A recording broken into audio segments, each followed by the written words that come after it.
Manuel Muñoz, welcome to WPC TV. You're the director of an important program on transatlantic relations at Harvard. Yes, so thank you for having me. The obvious question is, how are transatlantic relations going to be affected by the election of Donald J. Trump?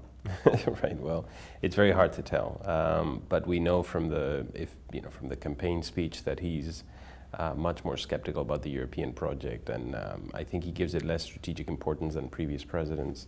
Some of his the things that he said on the campaign trail have actually been said by prior presidents, but not in such a radical way. So the sort of the free riding issue of European security on NATO, European security and defense, the fact that Europeans need to contribute more to NATO and to global security more broadly, that has been said in the past, and it's been said by secretaries of defense, by presidents.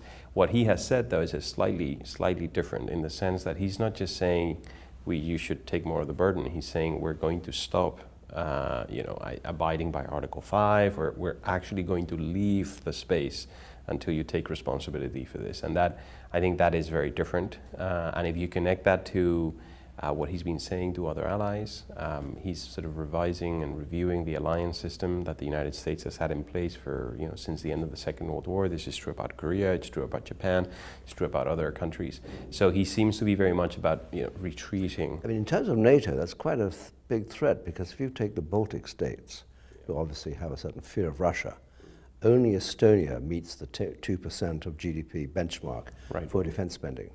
Yes, but this is, it's a curious way of measuring defense contributions, because Europeans take on different burdens, different to the Americans. So if you look at cold defense spending, yes, it's true. I think the Americans are contributing about 80% of the NATO defense budget or something like that. So they're contributing more on the hard spending side of things. But on the Russian sanctions, for example, if you look at who suffered the highest cost for the sanctions, it was clearly the Europeans, right? So there are different tools that we use together for similar objectives, and the cost of using those tools is distributed very differently across the Atlantic as well. So it all depends on how you define security. If you define it in very simple terms, then clearly there's a huge free riding issue. If you define it in more complex terms, then it's a little bit more balanced. Although I have to tell you that almost everybody agrees now that Europeans need to do a little bit more and coordinate the way they work around security issues, because I think Europe spends around a little bit over 200 billion in security and defense every year combined, but we have an issue with inefficiency. We're not coordinating our procurement, our defense spending, our planning, et cetera, et cetera. So a final question then. It's pretty clear that most Europeans, A, didn't expect a Trump victory, and B, didn't really want one. Do you think that nonetheless the transatlantic alliance, which has been there since World War II, actually will survive? Yes, I think it'll survive because the underlying drivers are still there, which are shared values, pretty significant shared interests. Those interests range from economic to diplomatic to the whole architecture that we build together around issues that have to do with rule of law, human rights, free trade, things like that.